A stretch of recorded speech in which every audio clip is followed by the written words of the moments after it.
Today is January 28th, and we just wrapped up an interview with new starting pitcher for the New York Yankees, Jameson Taillon. Let's talk some Yanks. Talking Yanks with old Jomboy Jake. And Jameson Taillon. Recaps galore and weekly awards. Stat lines, steaming hot takes. Your Yankees news with these two fine dudes. It's time for Talkin' Yanks. Talkin' Yanks with old Jomboy Jake. And Jameson Taillon. Talkin' Yanks with old Jomboy Jake. And Jameson Taillon. As you heard from the intro, we got Jameson Taillon on the show, and we're really excited about it.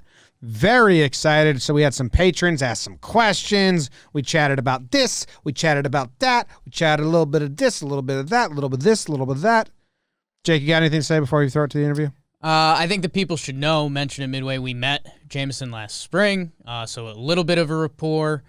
Yeah, man, it was everything we wanted. He's it's cool, the Gerrit stuff, going from the Pirates to the Yankees and how it all goes down. We love that stuff. So it's, I don't know, Talkin' Yanks exclusive, whatever. First with it. And we found Not a big deal. First podcast, right? First podcast. Yeah, so thanks to him for coming on. He said that he wanted to make us the first podcast he appeared on. We appreciate that a whole bunch. We stumbled into a great marketing campaign that is going to fuck up one of our nights in the future. So stay tuned to the end of the interview for that. Oh, just roped you in. You can't do anything about it. And that's it. Here goes the interview. Baseball.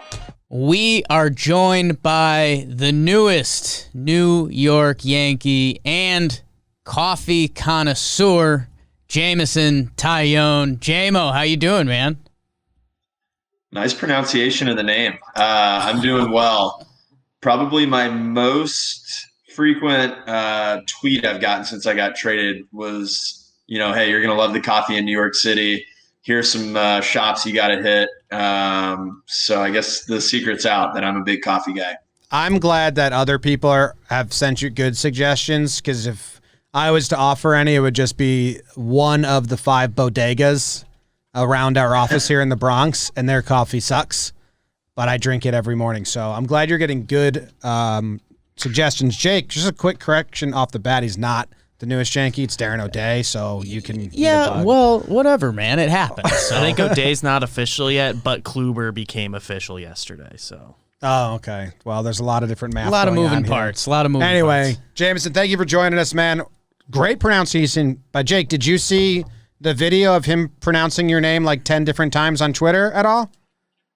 I don't think I have. Oh, boy. I'm going to play it for you. And so the night that the rumors were building that the trade was going to happen, this was what crazy Jake was doing. I had lost my mind a little bit. Again, I'm a big sports guy, and we're kind of hitting this now weird period of sports where football's ending, and, is it time to get into basketball? So I had a weird night, and... We'll see if you like your name or hate your name after this, but this was Jake night before the trade. Them all. You literally can't run anything by me that I haven't heard. So all right, let's see. Here we go. Jameson Taillon. Jameson Taillon. Taillon. Taillon. Taillon. Taillon. That doesn't even sound like you. Jameson Taillon. Yeah, it's a bit of the Joker going on there. I kind of lost my mind a little bit, but for all the Yankee fans, I was trying to help them because we got to talk to you last spring training, so all of this coming full circle has been kind of awesome on our end, but Taillon. Yeah. I've got a funny story about my last name. Like, my dad, he's French Canadian, and he moved down. I was pretty much raised my whole life in Texas. So to make it easier on people in the business world, he would just say Talkin, which is not even close to how our name is pronounced. But I think it was 2017. We went up and did an exhibition game in Montreal. And people were shouting my name, and they were pronouncing my last name better than I ever could up in Montreal. So I don't know. I've heard everything. I'll take, whatever I can get. If people know my name, that's already a compliment. We're going to have the entire Yankee Stadium, once COVID's all done, screaming just Taillon all in unison. That's how you'll be able. That's how you'll be able to tell the real ones, because you'll hear the dumb Yankee fans go, "Hey, Taillon, throw strikes, dude," and you'll know, no, that guy's out. Yeah, not a fan. I'm gonna have to work on my New York accent. I was starting to get a pretty good Pittsburgh one by the end of my time there. Oh, Pittsburgh accent's kind of funky. They like have that's a funky one. Philly, down there. Yeah, Philly's not cool. Pittsburgh's kind of cool accent. It's got some American. Yeah, it's Pittsburgh. Rust Belt. It's Pittsburgh. So, dude, I mean, we mentioned I was losing my mind last Saturday night when the rumors were getting heavy. I mean, the Yankees, they keep things as under wrap as possible, but your name had been brought up a lot for what they're trying to do with the cap and needing pitching. So, I mean, give us a little bit of the whirlwind. I mean, did it just start leaking in? I mean, do you have the agent talking to you a lot? How'd it go down on your end? Yeah, so I actually, at the beginning of the offseason, I think it was back in December, one of the Pittsburgh beat writers reported that the Yankees were interested in me. And ever since then, Ben Cherington, the new GM in Pittsburgh, kind of called me and just kept me in the loop and said, we're not motivated to move you, but, we have to listen. It's our job. And then from then on, I kind of heard from people in my circle as far as like trainers, outside pitching coaches and stuff, the Yankees have been digging a little bit on me. So I knew it was kind of always a possibility. And then, to me, it seemed like everything kind of died down. And then I think it was last Saturday, I was at former teammate Trevor Williams' charity golf tournament, and I'm on like hole 5, a couple cocktails in. I get off the tee box and I see my phone and it's like missed call, voicemail, text from Ben Cherington. So up until that point, it had been kept really quiet. I call him back. He said nothing was official, but just wanted to let you know, keep you in the loop that things are picking up steam with a few different teams. And then, maybe 5-6 hours later, my agent called me and said there was a deal in place, but I couldn't tell anyone. Obviously, medicals and players have to be notified and stuff. So just told my family and tried to keep it close to the vest. How did it affect your game? I mean, you're at the 5th hole there. Did you pick up? Did you? Little whiskey in the system. I mean, yeah. I'm not a great golfer, and I'm already like, my elbow takes priority. So having some injury history, I'm like teeing it up from the fairway. I don't hit out of the rough. I don't hit out of the bunkers. So I wasn't really playing like real golf. That's exactly how I play. What are you talking about? Yeah. I'm like teeing up a pitching wedge from the fairway, and who cares? But I got to be honest, I don't really even remember any shots I hit after that. I kind of just blacked out. My heart was racing pretty hard all day. Do you scroll through like fans do, like scroll through the rumors and all that stuff, or no? Whatever I have in my mentions, like if I have notifications, I'll usually see them. Dangerous thing to say. No, I'm not searching too much. That's exciting. So what about Cole? I know obviously it's documented that you and Cole have been boys. You've been good friends. You were with each other. Was that the video that Cole posted? Was that recent? Were you actually together? Or did he post an old video of you guys cheersing wine?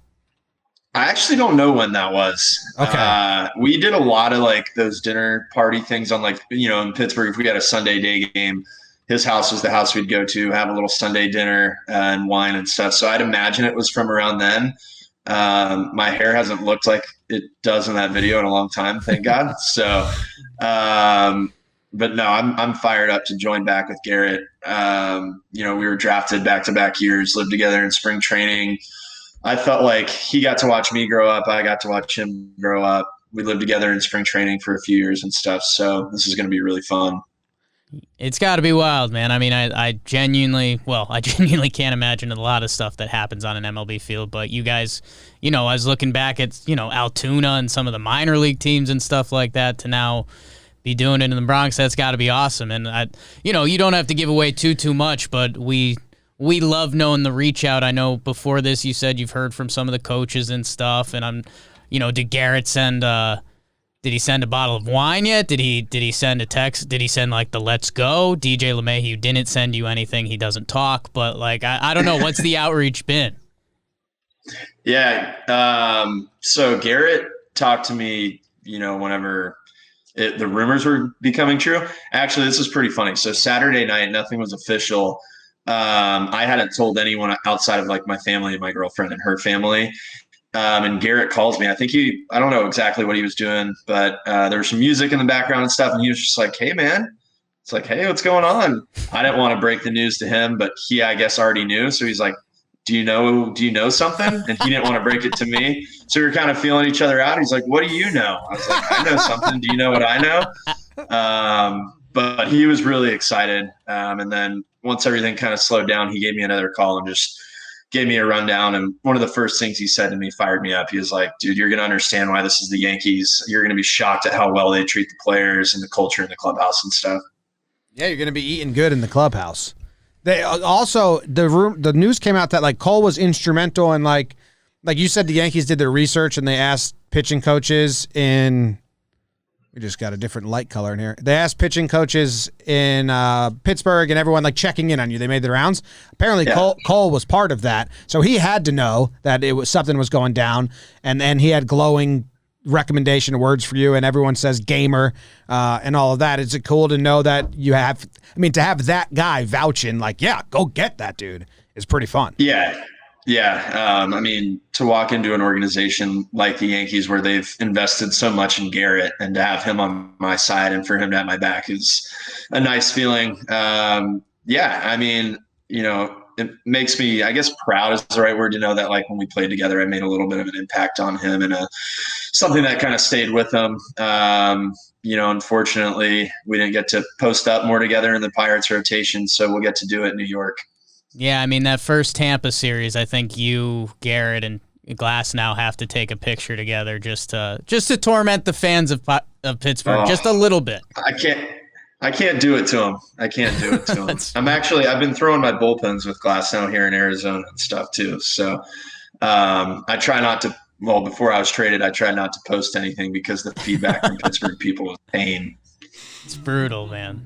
It's brutal. How's the arm feeling? When we talked to you in spring training last year, you had told us that you were telling yourself that you were going to pitch in September just so you had a goal, even though you knew it probably might not even really happen. Obviously, pandemic and everything that happened, like that got thrown out the window, and it was probably was it easier with the pandemic for you? Like a little sense of relief? Okay, I can really take my time. I'm not going to be even asked to take the mound until next March, or was it as a big of a nuisance as it was to everyone else? It's funny. Going into this surgery, I told myself, like, this is strictly going to be a rehab year. And in September, I think if we weren't out of it the way that we were, I actually probably could have pitched in games. I was throwing 3-inning sim games against our hitters, and my stuff was really crisp, and I was bouncing back extremely well. But, we just decided to maybe not risk anything when you're 20 games under 500 or whatever we were. So, that's a good sign though, that I was pushing and lobbying to get in games. The arm's feeling great. Like selfishly, coronavirus here for me actually turned out pretty well because I got to be around the team. I didn't have to stay at Pirate City in Florida. I wasn't by myself all rehab. Like I got to throw my bullpens to big league catchers. I got to have big league pitching coach eyes on me. I got to face big league hitters in my sim games and live BPs. So, selfishly for me, it all actually ended up working out pretty well. Man, that's awesome. And dude, we're stoked for you. I know you were itching last spring. Like you could already see you had the baseball player itch. Like, let me back on the field. Trevor Plouffe gave you a weird speech about players coming back from injury, and we were like, Trev, don't scare them. Like, get away. So we're stoked, dude. I mean, have you been doing some mechanical stuff? Because I think you talked about that a little bit, and some of our fans are diehard awesome sickos, and they were asking about slow-mo camera stuff and little adjustments. Have you been diving into that, or where are you at?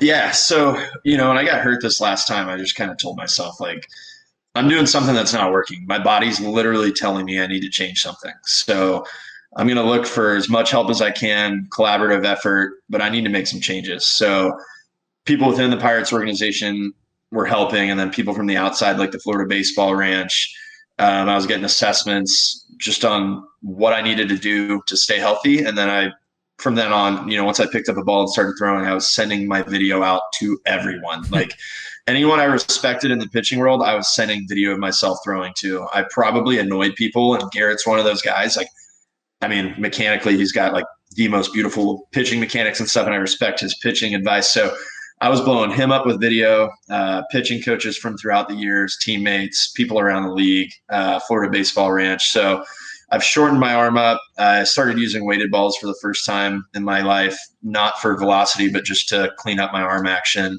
take stress off the elbow. And the feedback's been really good just from my own body telling me that, I'm bouncing back well. I'm excited to throw a baseball for the first time in like 10 years. I'm not, going to bed sore. When I used to talk on the phone, my elbow would hurt, if I was on the phone for more than 5 minutes, and like, that's all gone. And it's a big relief. I can talk about it a lot, but I'm just super excited to show everyone what I can do and what I can contribute. When you go throw bullpens now, does it feel like you're still rehabbing, or does it feel like you're just gearing up for a season? So like when I was with the team throughout the season, it definitely felt kind of rehabby, not in the sense of like pain or anything, but these adjustments were all super new. And I hadn't been off a slope of a mountain in a really long time. But now that I'm building up for a healthy season, I'm starting to be able to, like, I guess the right way to put it would be like compete within my delivery, where I can reach back and get more when I want it. I can spin my breaking ball harder. I feel comfortable on the mound again. So I guess it was kind of a smooth transition out of rehab mode into get ready for season mode, but that's been a really welcome change. I know you're going to get peppered with Gerrit throughout this season, so I'll try to keep this my last one. But you send him a video of your mechanics. Are you getting like paragraphs and pages back, or is he giving you looks good? Like, yep, like yeah. It's funny. So over time, it's gotten shorter, which to me, that's a good thing because he gives really honest feedback. So I remember like one of the first times I sent him a video, it was like a paragraph broken into like backside, glove side, arm action, balance. Here are some things you should be hunting. Here's some things you should be focusing on. And then over time, it's been like, more the positive reinforcement of, hey, I'm seeing that this focus you're putting on your glove side starting to pay off. Your backside's looking good. Your arm action's looking clean. Hey, that's the best one I've seen you send yet, stuff like that. So the shorter, the better from him because he's not afraid to give honest feedback. That's awesome. Now the Yankees also have Kluber in the clubhouse as well. Have you guys ever interacted? Have you ever come across each other's path? Because he's another, if you can get him to talk to you, a great guy. Two sides in the bag. To ask questions and then pick his ear and all that. Yeah, I've actually never crossed paths with him, but he's a guy I've enjoyed watching from afar. He's got a nasty pitch mix. I don't know exactly what his run was, but like 2014 through 18 or 19, probably one of the top 5 pitchers in all of baseball. So from everything I've heard from Matt Blake, from Booney, from some of the guys that have reached out, like being inside of the room with these pitchers is going to be a lot of fun. You've got a lot of guys that really like the craft, like getting better. And it's crazy to say, but not everyone in the big leagues shares that sentiment. Like not everyone wants to talk pitching all the time or talk scouting hitters. Sometimes guys will mess around in the dugout, and I've heard this is going to be kind of different from that. Gerrit likes to talk pitching. Yeah.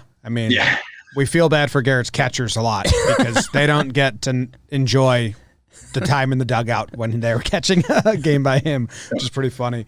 Do you see yourself like adjusting to Yankee Stadium at all? Are you bewildered by that? Do pitchers make changes? You've never pitched in Yankee Stadium before. You got the short porch there, and you're probably going to get lefty stacks if a team has a lefty stack. Does that cross your mind at all? Or is it just you got to play your own game? Yeah, I don't know if I've thought that far ahead, but now just thinking as you asked the question, I'm going to be trying to not let him hit it. I've added way more four seam to my pitching diet. I don't plan on being the same pitcher I was. So not as many sinkers to lefties. I'm going to try everything in my power not to let him lift the ball.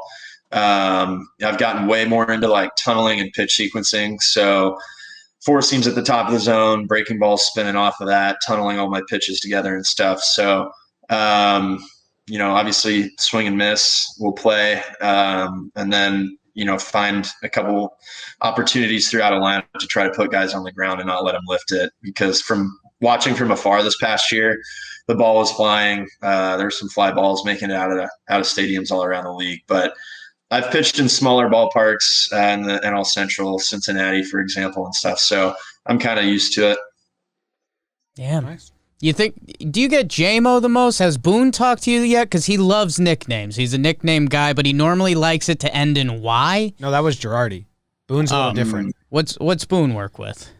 Boone knew how much Girardi got made fun of for that, so he tries to there was an article written about how he tries to stay away from it. So I'm interested in what he's going to call it. Jamo. It seems like the go-to nickname, right?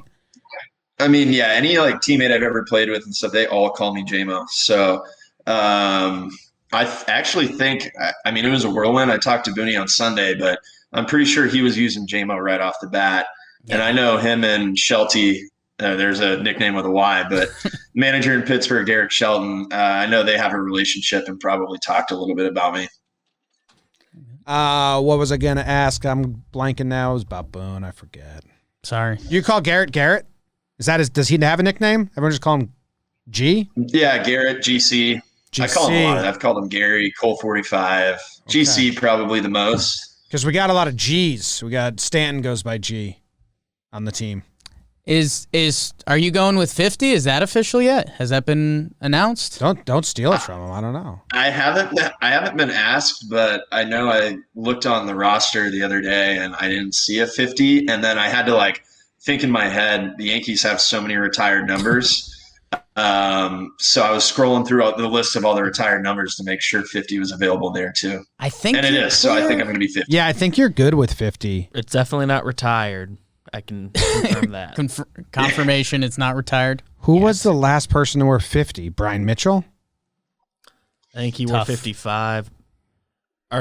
We can get you who 5-0. We just hired as a researcher just tweeted this recently. Do you is 50 have a place in your heart? Not really. So I actually always loved the number 19. Growing up, I remember Josh Beckett wore it. He's from the same area of Texas that I am. So I used to always want 19. And when I got called up to Pittsburgh, our hitting coach, or maybe Chris Stewart, someone had 19 already. So I got stuck with 50, and I've actually come to really like it. Adam Wainwright has it. I've always admired him and enjoyed watching him work. So, after a year or two, I feel like you can't go back. You've signed baseballs with 50 on it, your number on it and stuff. So I'd prefer to stick with it. Okay, Reggie Whitless has 50. Willits, base coach. Oh, so he's fine. That's gone. Yeah, I mean, that's a firm. I don't want to step on anyone's toes as the new guy. I'll take whatever. It's just a number. You got 50. Yeah, that's. I mean, if he even tries to ask for a steak or anything, you just say, no. Maybe $100 handshake, but nothing past that. I mean, that's coach player stuff. Ben Heller and Tyler Webb were the last 50s in 2017. Okay. Attractive guys. We'll get that. Jamo, we want to do.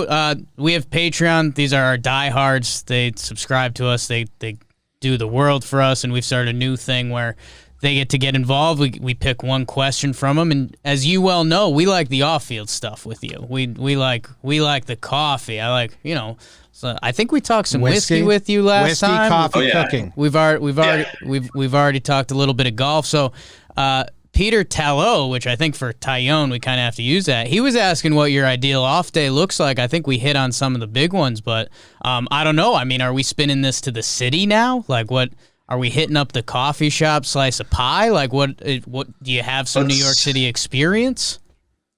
I do have a little bit of New York City experience. I mean, just from playing there, I got both my elbow surgeries there too. So I've gone up there for checkups and all that. I've had some good times in New York. Let's see. Perfect off day. I'm a morning guy, so I'd probably wake up early, go get a healthy but big breakfast, have a coffee there, maybe two, or post-breakfast walk for a good craft coffee. Maybe a round of golf. Let's see. I mean, I'm kind of a nerd. When I'm in a specific city, I try to experience that city. So in New York, I'm going to do the touristy stuff. I want to go to Central Park. I'm sure that'll change once I spend more time there. Pittsburgh, I rode my bike a lot of good bike trails. I'd hop on the bike trails and just go for a while. Maybe some video games in the afternoon or a round of golf, good dinner at night, followed by a good nightcap with bourbon. That's simple guy, nothing too crazy. I find myself playing catch on a lot of off days too. it just seems like I'm always lined up to pitch the day after an off day, and I hate not throwing the day before I start. So I'm always like at the stadium on an off day, just playing quick catch. Put in work. So let's think about that. So for golf, I mean, every Yankee fan jumps to Hicks. He's an Arizona guy. Don't go golfing with Hicks. Yeah, he plays. I don't think he would enjoy golfing with me. No, I actually was watching him on the PGA channel and whatever he was doing in Orlando last week, and he looked pretty dang good. Yeah, he's like, okay, so maybe we'll wipe that out. Where are we going from there? Who are the good meal guys? You're probably just going to do that with the Coles. I mean, I think any got that food recommendation, wine recommendation from the Coles, like you just run with it. When we go out to eat with them, it's like, Gerrit, just order for all of us. I'll be excited with whatever comes. That's perfect. That's what I do if I'm with my mom, my sister, or my wife. Like, you order for me, and they hate it. They're like, pick your own food. I'm like, no, you just pick it. I'll eat it. I do that now in the office. I'll get whatever you're getting. Yeah. What about day of? Someone wanted to know, what is you're taking the mound that night. Do you have any superstitions, any rituals? Like Aaron Judge puts in one piece of bubble gum. If he gets a hit, he keeps that same piece of bubble gum in. If he gets out, he switches bubble gum. So on a good night, in the ninth inning, he's got an awful, stale, terrible piece of bubble gum between his teeth. Do you have any fun superstitions day game that you're pitching? Game day. I actually feel like the older I've gotten and the more experience I've got, the less superstitious I've gotten. Like, this is going to sound weird, but I just feel like the older I've gotten, it just matters when you're out there. Like, it doesn't matter what I've eaten that day. The hitter you're facing doesn't know what you've done and what your superstition is. So I've kind of like detached myself from superstitions. I used to like always eat the same thing.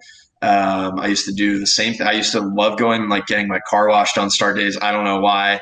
But now feeling. Yeah, man. I mean, you come out of a car wash and you're like, all right, clean. We're all clean. It takes your mind off of it a little bit. Maybe I'll go to the grocery store or something, like just stay busy just so I'm not like thinking about it all day. So when 7 o'clock rolls around, you're like exhausted from thinking. But I don't know. I just feel like whether I have a chicken sandwich or a tuna salad sandwich, like, it doesn't matter. The hitter doesn't know what I had. The hitter doesn't know what I've been up to. I just care about what I'm doing when I'm out there. But as far as like at the field stuff, though, I'm pretty consistent with my pregame activation, like the treatment I get before I start, the time I go out and start warming up.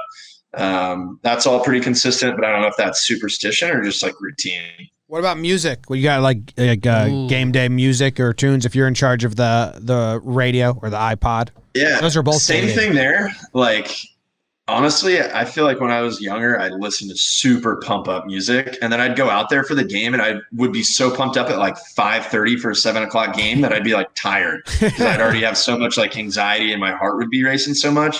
So now I'm actually more on like the chill train. I just want something that kind of mellows me, but also like I usually bring enough energy to what I'm doing, so I just need to like calm it down. I like that. Especially there's so much time before games. Like when the guys run out, they take BP, then they shower in between. So it's like, when are you doing the pump up music? You gotta hit that right, you know? Yeah. It's interesting. Every pitcher's got something else. Like Joe Musgrove, big reggae guy. You walk into the clubhouse, it's his start day. Trevor Williams with Pittsburgh, like heavy metal guy. He'll be there at 2 o'clock doing a crossword, just listening to screamo music. And then with me, it's like, you wouldn't really know it's my start day based off what music's playing. I just don't really care. Yeah, we talked to Trevor, and a little heads up from you. Yeah, we could tell he had a little bit of a sick puppy side to him, and that crossword screamo example is perfect. Dude, our lockers were next to each other in Pittsburgh, and he'd look so mellow sitting there, just like writing notes or like reading a Bible verse, and I could hear his music, and it's just straight up like hardcore metal. Just freaks me out. like headphones in, you could hear it bleeding through the headphone. Yeah, and he's doing a crossword. I love that. Jesus, that's my kind of part. Every pitcher's different, though. That's awesome. Apparently the Yankees were in on you and Musgrove. They were trying to get both of you, but Musgrove obviously went to the Padres. That would have been pretty cool to come over together. Let's do it. You with Cole in the. As well. I should have shouted out the Patreon that asked the habit. It was Matthew Bialy. Last question I have. I wish it was a funny one, but I'm actually interested. Okay. When you had your chats with the Yankees and the coaches, or just personally, how do you think games started and innings pitched are going to go not just for you, but for pitchers around the league coming off of the 60-game season and the weirdness of last year? Yeah, that's an awesome question. I mean, we're yet to have those specific conversations. Like, we've started the conversations, we've all brought it up, and now the next thing will be like, pretty much once we get to Tampa, we're all going to sit down and go over it all. But that's where I feel like if I had to miss a year, last year was a decent year because there's going to be very few guys around the league that teams just let roll out and go 200 innings. Like, I'm thinking Gerrit's probably going to be one of the few guys around the league where they just let him go and do his thing. So I feel like I'll be right in line with Pittsburgh. We had talked like 20 to 25 starts, 100 to 140 innings, but like, I don't really like putting a number on it just because, if I'm feeling amazing at 140 innings and, I feel super strong and all my range of motion measurements are all the same and where they need to be, and like, there's nothing throwing up a red flag about injury, I don't see why I can't go out and keep pitching. Like, I feel completely healthy. I'm taking care of my body. So I don't know. I'll see what they have to say. Obviously, the Yankees have a pretty incredible performance team in there. See what Cressy and all those guys say. But I'm more concerned with like not putting a cap and just making sure my measurements all stay healthy and no red flags are coming up based off of like how I'm recovering. Yeah. It's going to be one of the stories of baseball this year, seeing how the different teams navigate that. Yeah. A lot of 6-man rotations or rotating fifth starter type things. It'll be interesting. If I had any advice, go ahead. Wow. I was just going to say it'll be extra interesting with a team like, the Yankees, the team we've got. We're building towards October.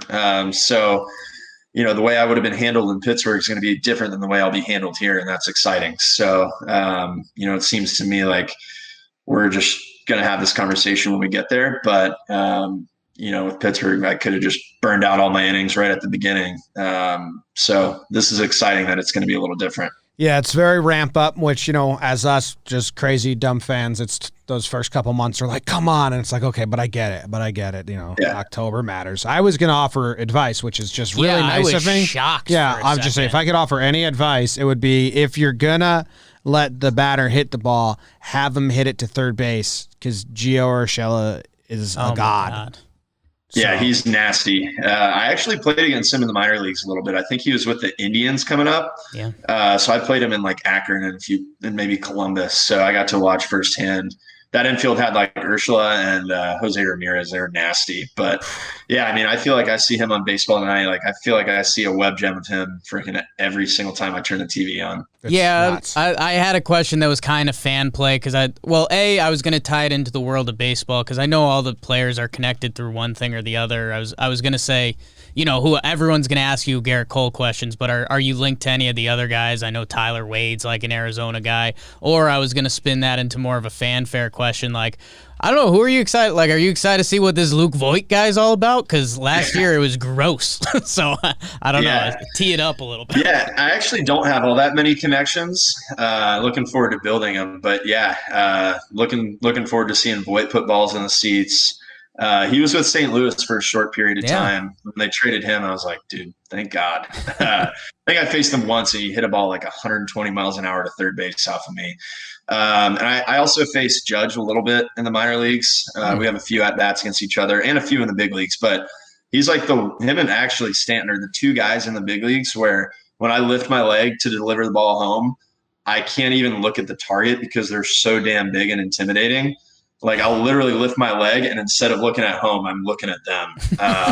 So, I don't know. I feel like I'm looking forward to seeing them hit balls all over the park, too. Well, not bad. I mean, Stanton 0 for 2, so he hasn't got a hit off yet. Judge 1 for 3. He's the only current Yankee that has a double off you or an extra base. I remember that double, too. I threw like a pretty decent curveball, and he just flicked his wrist, and it bounced off the center field wall. I was like, damn. He's a monster. Another piece of advice, go watch Judge batting practice. In spring training, it's seen a lot of guys take batting practice. It's like a completely different animal. It's nuts. Yeah.